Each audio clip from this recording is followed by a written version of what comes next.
नमस्कार,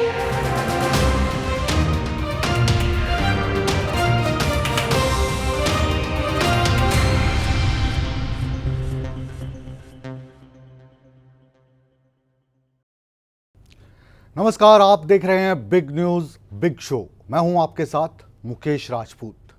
आज big news big show में जिस विषय को हमने चुना है वो आने वाले लंबे समय तक देश में चर्चा का विषय बन सकता है।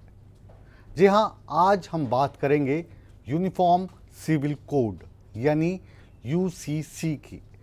लगातार इस विषय को लेकर सत्ता पक्ष हो या विपक्ष हो अपनी अपनी राय व्यक्त कर रहा है। प्रधानमंत्री नरेंद्र मोदी ने ये साफ कर दिया है कि देश में यूसीसी लागू होकर रहेगा और अब कुछ दिनों के बाद जो मॉनसून सत्र बैठेगा उसमें इस विधेयक को लाया जा सकता है। कांग्रेस पार्टी और मुस्लिम समुदाय के लोग इसका लगातार विरोध कर रहे हैं, लेकिन वहीं केंद्र सरकार का कहना है कि जब एक परिवार अलग अलग कानून से नहीं चल सकता तो देश में सभी नागरिकों के लिए एक समान कानून लागू क्यों ना हो। यूसीसी क्या है, इसका विरोध क्यों किया जा रहा है, इसी को आज समझने की और समझाने की एक हमारी छोटी सी कोशिश रहेगी, क्योंकि आम आदमी को नहीं पता कि आखिर ये यूनिफॉर्म सिविल कोड है क्या। तो आइए सबसे पहले बिग न्यूज़ बिग शो की इस बिग रिपोर्ट के जरिए हम जानते हैं कि आखिर ये पूरा माजरा क्या है।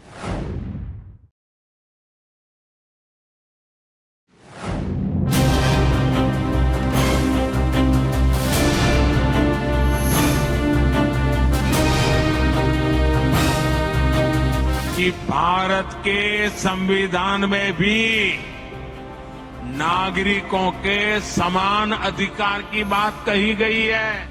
केंद्र की मोदी सरकार साल 2024 के लोकसभा चुनाव से पहले यूनिफॉर्म सिविल कोड यानी समान नागरिक संहिता लागू करने का मन बना चुकी है।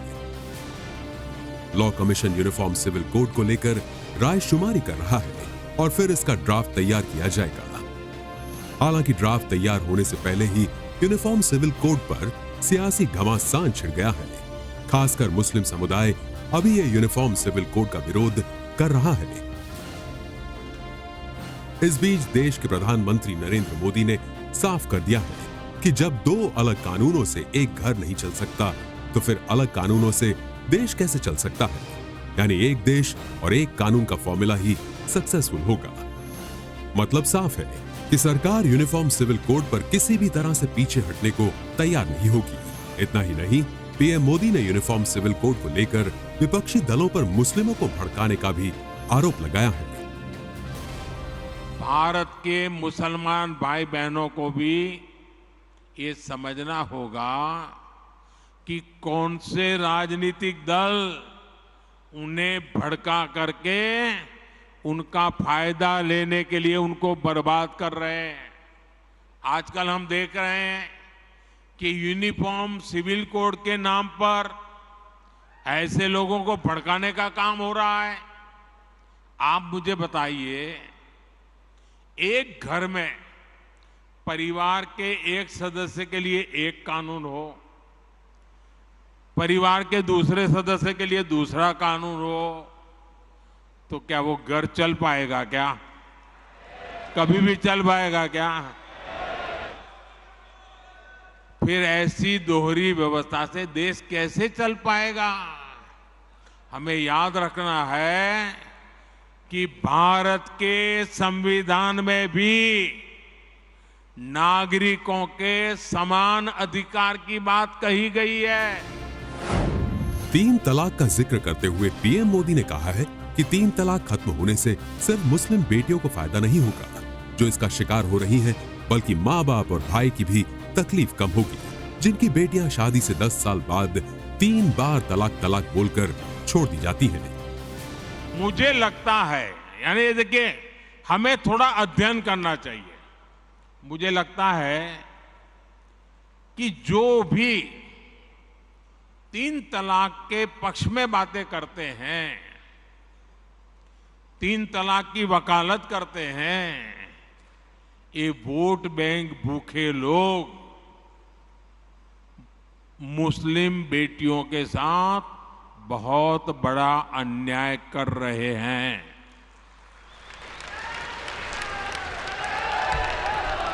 अच्छा, कुछ लोगों को लगता है कि भाई ये 3 तलाक से तो सिर्फ महिलाओं की बात हो रही है। 3 तलाक से जो नुकसान होता है ना, वो सिर्फ बेटियों को होता है ऐसा नहीं है, उसका दायरा उससे भी बड़ा है। आप सोचिए, बहुत ही अरमानों के साथ बेटी को शादी कर करके ससुराल भेजा हो और 8-10 साल के बाद 3 तलाक कह करके उसको कोई निकाल दे, तो उस माँ बाप का क्या होगा जिसके घर में बेटी वापस आती है? उस भाई का क्या होगा? वो भाई, पिता, सब उस बेटी की चिंता में इतने दुखी हो जाते हैं। इसलिए 3 तलाक से सिर्फ बेटियों को ही अन्याय होता है इतना नहीं, पूरे परिवार तबाह हो जाते हैं। यूनिफॉर्म सिविल कोड की गूंज अब पूरे देश में सुनाई देने लगी है। बीजेपी सिविल कोड लागू करने के पक्ष में है, तो कुछ राजनीतिक दल इसका विरोध कर रहे हैं। और अब तो यूनिफॉर्म सिविल कोड की आवाज हरियाणा में भी सुनाई देने लगी है। यमुनानगर में बीजेपी की गौरवशाली रैली हुई, जिसमें केंद्रीय मंत्री राजनाथ सिंह भी मौजूद थे। इसी मंच से हरियाणा सरकार के मंत्री कंवरपाल गुर्जर ने यूनिफॉर्म सिविल कोड लागू करने की वकालत कर दी। कंवरपाल गुर्जर ने कहा कि सुप्रीम कोर्ट 2 बार लागू करने को लेकर सवाल पूछ चुका है। प्रधानमंत्री नरेंद्र मोदी सबका भला करना चाहते हैं और सबका भला देश में एक कानून लागू करने से ही होगा। हम तो पहले से इसके समर्थक रहे कि एक देश में एक ही जैसा कानून होना ही चाहिए, तो हम तो इसके पहले से समर्थक रहे। लेकिन मेरे समर्थक रहने की बात नहीं, ये तो सुप्रीम कोर्ट ने कहा। सुप्रीम कोर्ट ने 2 बार सरकार से पूछ लिया कि कब इसकी व्यवस्था करेंगे, व्यवस्था होनी चाहिए इसकी। और ये सबके खिलाफ में जब सरकार बनी थी तब माननीय प्रधानमंत्री ने कहा था कि मैं 135 करोड़ लोगों का प्रधानमंत्री हूँ और 135 करोड़ लोगों के लिए मुझे काम करना है। तो सारे काम तभी होंगे ना जब सबके लिए एक जैसा कानून होगा। तो ये जरूरी भी है। बहरहाल यूनिफॉर्म सिविल कोड को लेकर बहस छिड़ गई है। सत्ता पक्ष की अपनी दलील है, तो मुस्लिम धर्म गुरुओं और विपक्षी दलों की अपनी दलील है। माना जा रहा है कि जुलाई के दूसरे हफ्ते में law commission uniform civil code का ड्राफ्ट तैयार कर लेगा और इसके बाद सरकार इसे कानूनी अमलीजामा पहनाने की प्रक्रिया शुरू कर देगी। राजनीतिक जानकारों की माने तो साल 2024 के लोकसभा चुनाव में यूनिफॉर्म सिविल कोड बीजेपी का सबसे बड़ा हथियार माना जा रहा है। ऐसे में सवाल यह है कि क्या यूनिफॉर्म सिविल कोड 2024 की सत्ता के लिए तुर्रफ का पत्ता साबित होगा, या फिर अगर यह कानून लागू होता है तो फिर बीजेपी को नुकसान झेलना पड़ेगा। ब्यूरो रिपोर्ट, सूर्या समाचार।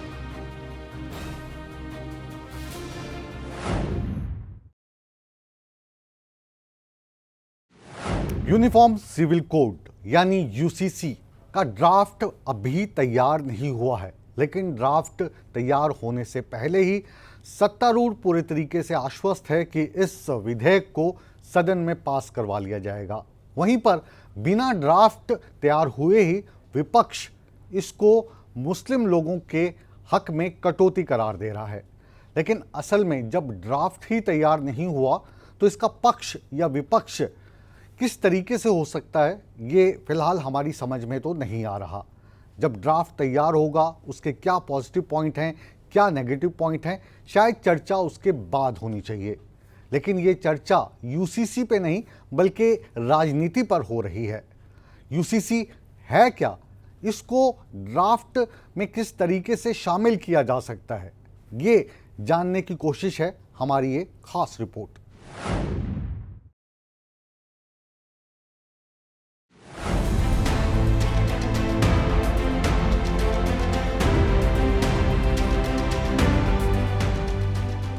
यूनिफॉर्म सिविल कोड यानी समान नागरिक संहिता यानी सभी धर्मों के लिए एक ही कानून।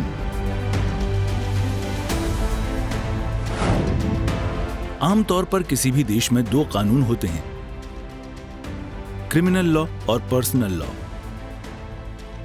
क्रिमिनल कानून में लूट, चोरी, मारपीट और हत्या जैसे मामले आते हैं। इसमें सभी धर्मों के लिए एक जैसी सजा का प्रावधान है। वहीं शादी, ब्याह और संपत्ति के बंटवारे जैसे मामले सिविल कानून में आते हैं। भारत में अलग अलग धर्मों में शादी, ब्याह, संपत्ति से जुड़े अलग अलग रीति रिवाज हैं, इसलिए इसे पर्सनल लॉ भी कहते हैं। मसलन मुस्लिमों में शादी, ब्याह और संपत्ति का बंटवारा मुस्लिम पर्सनल लॉ के जरिए होता है, जबकि हिंदुओं की शादी हिंदू मैरिज एक्ट के तहत होती है। इसी तरह सिख और ईसाइयों के पर्सनल लॉ भी अलग हैं। सभी धर्मों का सिविल लॉ भी एक जैसा हो, इसीलिए अब यूनिफॉर्म सिविल कोड लागू करने की वकालत की जा रही है।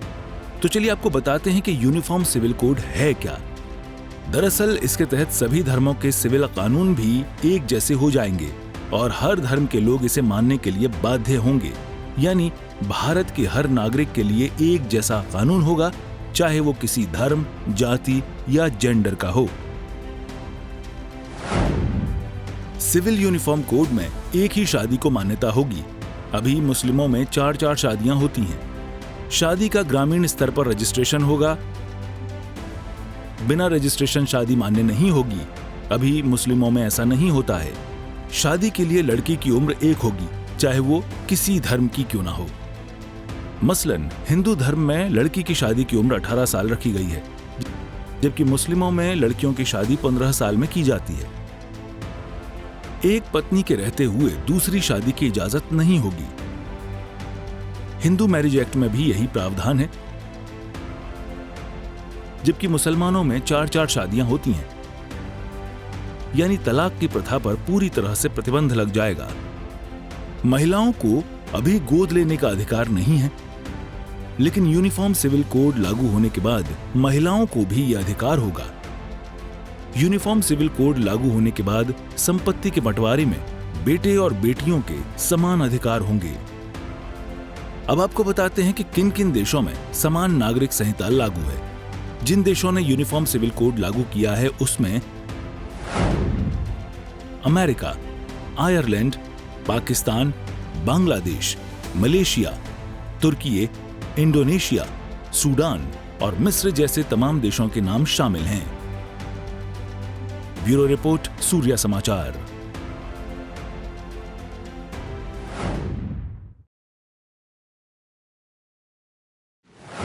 सत्ता पक्ष का कहना है कि अगर यूसीसी का विधेयक पास हो जाता है, ये कानून बनकर देश में लागू हो जाता है, तो देश के हर एक नागरिक को एक समान अधिकार मिलेंगे।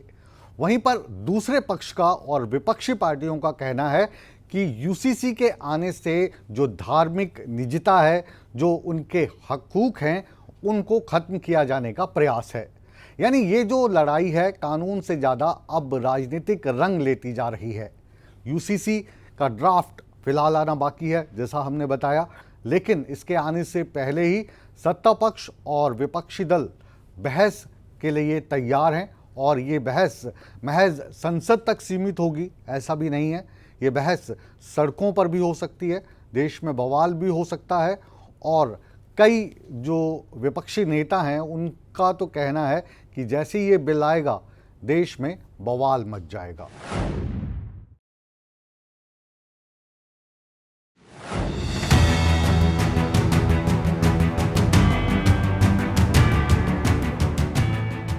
साल 2024 का टारगेट सेट हो चुका है। सरकार यूनिफॉर्म सिविल कोड को बड़े हथियार के तौर पर इस्तेमाल करना चाह रही है। Law commission uniform civil code का मसौदा तैयार कर रहा है और रेफरेंडम कर ड्राफ्ट तैयार करेगा। कयास ये लगाए जा रहे हैं कि संसद के मॉनसून सत्र में यूनिफॉर्म सिविल कोड का बिल संसद की पटल पर रखा जा सकता है और फिर इसे कानूनी अमली जामा पहनाकर लागू किया जा सकता है। हालांकि ड्राफ्ट तैयार होने से पहले ही यूसीसी को लेकर देश दो धड़ों में बंटता नजर आ रहा है। खासकर मुस्लिम समुदाय ने यूनिफॉर्म सिविल कोड का विरोध करना शुरू कर दिया है।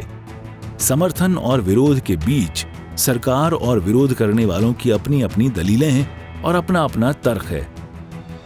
तो चलिए सबसे पहले आपको सरकार के पक्ष से रूबरू करवाते हैं। भारत को एकीकृत करने में मदद मिलेगी। सभी को एक राष्ट्रीय नागरिक आचार संहिता के तहत लाने में मदद मिलेगी। वोट बैंक की राजनीति कम करने में मददगार साबित होगी।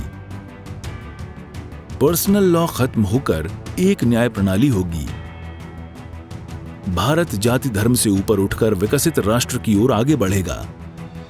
धार्मिक पर्सनल लॉ महिला विरोधी यूसीसी महिलाओं की स्थिति सुधारेगा। शादी, ब्याह, परिवार, जमीन पर सभी के लिए समान कानून। धर्म के पालन की स्वतंत्रता कम होगी। धर्मनिरपेक्षता को बढ़ावा। अल्पसंख्यकों के व्यक्तिगत कानून खत्म होंगे। बदलते वक्त के हिसाब से न्याय प्रणाली होगी। कानूनों के एकीकरण से आसान और कुशल प्रशासन होगा। ये तो रही बात सरकार की दलील की। अब यूसीसी के विरोधियों का पक्ष भी जान लेते हैं।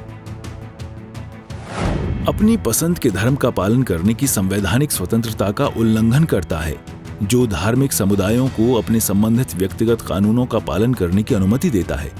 उदाहरण के लिए अनुच्छेद 25 प्रत्येक धार्मिक समूह को अपने मामलों का प्रबंधन खुद करने का अधिकार देता है। समान नागरिक संहिता के खिलाफ तर्क देने वालों का मानना है कि विवाह, तलाक, भरण पोषण, उत्तराधिकारी आदि जैसे मामले धार्मिक मामले हैं और संविधान ऐसी गतिविधियों की स्वतंत्रता की गारंटी देता है और इसलिए समान नागरिक संहिता इसका उल्लंघन होगा। संवैधानिक मूल्यों के संरक्षण के लिए विशेष अधिकारों और कानूनों की जरूरत है, जो समान नागरिक संहिता के प्रावधानों से अलग हो सकती है। ऐसी अवस्थाएं हो सकती हैं जब अपने अधिकारों को प्रशासनिक पाबंदियों से सुरक्षित करना जरूरी होता है। यूसीसी पर तर्क वितर्क के बीच मुस्लिम समुदाय के बीच जोर शोर से विरोध की आवाज शुरू हो चुकी है। तो चलिए अब मुस्लिमों के विरोध का तर्क भी जान लेते हैं। यूनिफॉर्म सिविल कोड उनके धार्मिक मामलों में हस्तक्षेप है। मुस्लिम पर्सनल लॉ बोर्ड और अन्य धार्मिक संगठनों के अस्तित्व पर खतरा। संविधान में सभी को अपने धर्म का पालन करने का अधिकार है, इसलिए इसका विरोध करेंगे। महिलाओं को शरीयत में उचित संरक्षण, फिजूल विवाद खड़ा किया जा रहा है। यूसीसी से हिंदू कानूनों को सभी धर्मों पर लागू करने की कोशिश। आर्टिकल 25 के तहत धार्मिक स्वतंत्रता, लेकिन यूसीसी से अधिकारों का उल्लंघन। एक शादी मानने को तैयार नहीं है मुस्लिम समुदाय। बहरहाल सबके यूनिफॉर्म सिविल कोड को लेकर अपने अपने तर्क हैं। ऐसे इस कानून को लागू करने में सरकार के सामने बड़ी चुनौती होगी। ऐसे में ये देखना होगा कि सरकार यूसीसी के विरोधियों को मनाने में कैसे कामयाब होगी। ब्यूरो रिपोर्ट, सूर्या समाचार।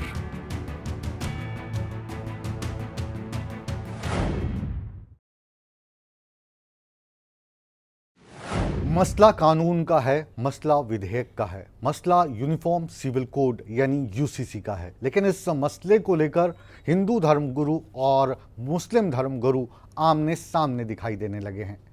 हिंदू धर्मगुरु कह रहे हैं कि देश के हर नागरिक को एक ही कानून के तहत रहना चाहिए। वहीं पर मुस्लिम समुदाय के धर्मगुरुओं का तर्क है कि इस बिल के आने से उनके जो धार्मिक अधिकार हैं उन पर केंद्र की सरकार, मोदी सरकार कटौती करना चाहती है।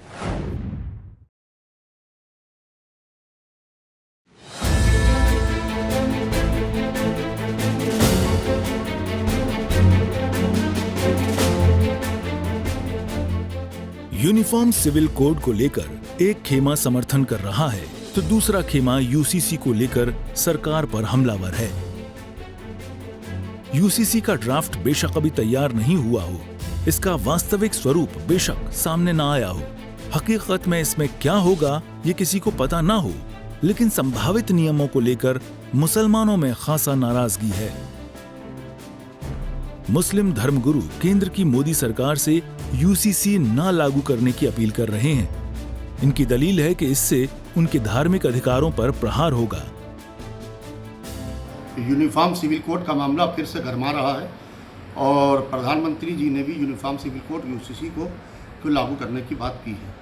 तो मैं प्रधानमंत्री जी से कहना चाहता हूं कि एक बार इसके ऊपर असर-ए-नौ विचार करें और असर-ए-नौ जब गौर करें तो मेरे ख्याल से यूनिफॉर्म सिविल कोड को वो वापस करेंगे। इसलिए कि हमारा मुल्क एक गुलदस्ते की तरह है। हमारे मुल्क में यूनिफॉर्म सिविल कोड, एक देश एक कानून अच्छी चीज़ नहीं है। हमारे यहाँ मुसलमानों में पर्सनल लॉ का मसला है, हमारे यहाँ और दूसरे मसाइल हैं, हमारे और दूसरे शरई मसाइल हैं जिसको हम अपने लेवल से उसको हल करते रहते हैं। वहीं कांग्रेस भी यूसीसी को लेकर सरकार पर जोरदार प्रहार कर रही है। कांग्रेस का कहना है कि यूसीसी सभी धर्मों तो क्या एक जाति में लागू करना संभव नहीं है। एक जात जिसको कहते हैं, जाति और धर्म की बात होती है, एक जाति में भी यूनिफॉर्म सिविल कोड लगाना शायद बहुत हद तक संभव नहीं है। मुस्लिम धर्म में भी लगातार अलग अलग तरह के अलग अलग सोच के लोग हैं। तो हिंदू धर्म, मुस्लिम धर्म, सिख धर्म, ईसाई धर्म, सारे धर्म के लोग ये जानना चाहते हैं कि भाई मोदी जी की मंशा क्या है, क्या वो दिखलाना चाहते हैं। पहले वो कि हम ये लागू करना चाहते हैं, तब ना उस पर अपने लोग राय दे देंगे। कांग्रेस का ये भी इल्जाम है कि बीजेपी और संघ सिर्फ दो धर्मों को लड़ाने का काम कर रहे हैं। कि बीजेपी के समर्थक हों या बीजेपी के विरोधी हों, उन सबको मालूम है कि ये धर्मों को लड़ा के, और विशेषकर जो दो बड़े धर्म हैं देश के, वैसे 80% और 15% है। 80% हिंदू समाज के लोग हैं, 15% मुसलमान समाज के लोग हैं। कोई लड़ाई 80% और 15% में नहीं हो सकती है। लेकिन एक इमेजिनरी लड़ाई लगा करके भाजपा और जो संघ परिवार के लोग हैं वो ये चाहते हैं लड़ाना। तो जो मोदी जी को वोट देता है वो भी इस धोखे में नहीं है कि ये धर्म का काम और इसका कर रहे हैं। वो मालूम है उनको कि ये लड़ा के वोट लेना चाहते हैं। कोई स्कूल नहीं बनाया, कोई अस्पताल नहीं बनाया, कोई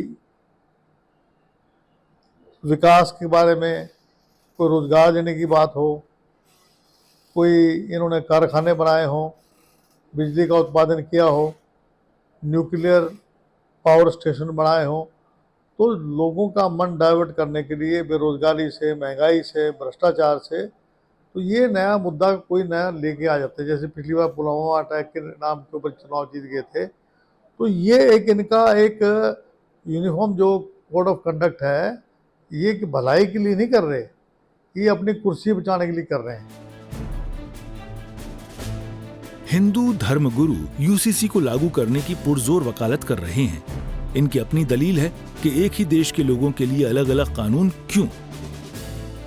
जब तक हम हिंदू सब मिलकर, यदि हमारा लोकतंत्र है, जनतंत्र है, तो हम लोकतंत्र से हम चयन करते हैं अपने नेताओं का। उन नेताओं ने जाके जो कानून बनाए, हमने उसको आंख बंद करके स्वीकार कर लिया है। अब जब ये धर्म आगे आगे बढ़ने लगा, हमारे हिंदुओं पर आघात होने लगे, हमारी बेटियों को जबरदस्ती अपने धर्म में शामिल करने लगे विवाह के माध्यम से। अब यूसीसी का है, ये है तो है कि उनके जो स्वतंत्रता है उस पर कुठाराघात ही मानो, और क्या एक तरह से, तो वो तो बिलबिलाएंगे। समान नागरिक संहिता देश में बिल्कुल लागू होना चाहिए। इससे कई विषमता दूर होंगे। कोई और हम दो, हमारे दो, सबके दो के सिद्धांत लागू होंगे। एक विवाह सब, एक पति एक पत्नी सब पे लागू होगा। ये नहीं कि कोई चार कर रहा है और कोई एक इससे दूसरा करे तो जेल जाएगा। तो इसलिए ये समान नागरिक संहिता सबको बराबर का अधिकार देता है। वहीं बीजेपी नेता भी यूसीसी लागू करने के पक्ष में हैं और वो ये साबित करने में जुट गए हैं कि इसी से देश का भला होगा। ये तो होना चाहिए, क्योंकि जब देश एक है तो एक ही कानून होने चाहिए। सभी हमारे लिए, सब भारतवासी एक है, सब धर्म में एक है। तो इस तो बहुत सही एक हमारे पहल है, एक हमारे प्रधानमंत्री जी, और इसका हम समर्थन करते हैं। बहरहाल पहले यूसीसी का ड्राफ्ट तैयार होगा, इसके बाद मानसून सत्र में बिल पेश किया जा सकता है। ऐसे में संसद में भी इस मुद्दे पर हंगामे के आसार हैं, क्योंकि कांग्रेस समेत कई राजनीतिक दल यूसीसी के विरोध में हैं। ब्यूरो रिपोर्ट, सूर्य समाचार।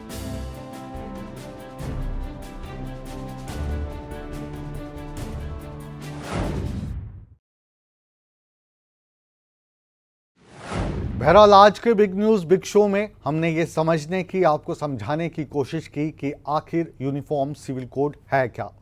बहुत जल्द इस मॉनसून सत्र में केंद्र सरकार इस विधेयक को सदन के पटल पे रख सकती है और ये तय मान के चला जा रहा है कि जैसे ही ये विधेयक सदन में पेश होगा, हंगामा बरपेगा और ये हंगामा महज संसद तक सीमित नहीं रहेगा, सड़कों पर भी हंगामा होगा। अब देखना ये होगा कि ये जो हंगामा बरपेगा, इसको केंद्र सरकार किस तरीके से कंट्रोल करती है और किस तरीके से जो लोग इसका विरोध कर रहे हैं उनको समझाने में कामयाब होती है। फिलहाल बिग न्यूज़ बिग शो को यहीं पर विराम देने का समय हो गया है, लेकिन आप कहीं मत जाइए, बने रहिए हमारे साथ, क्योंकि बिग न्यूज़ बिग शो के बाद भी सूर्य समाचार पर ताज़ा तरीन खबरों का सिलसिला बदस्तूर जारी है। बने रहे हमारे साथ।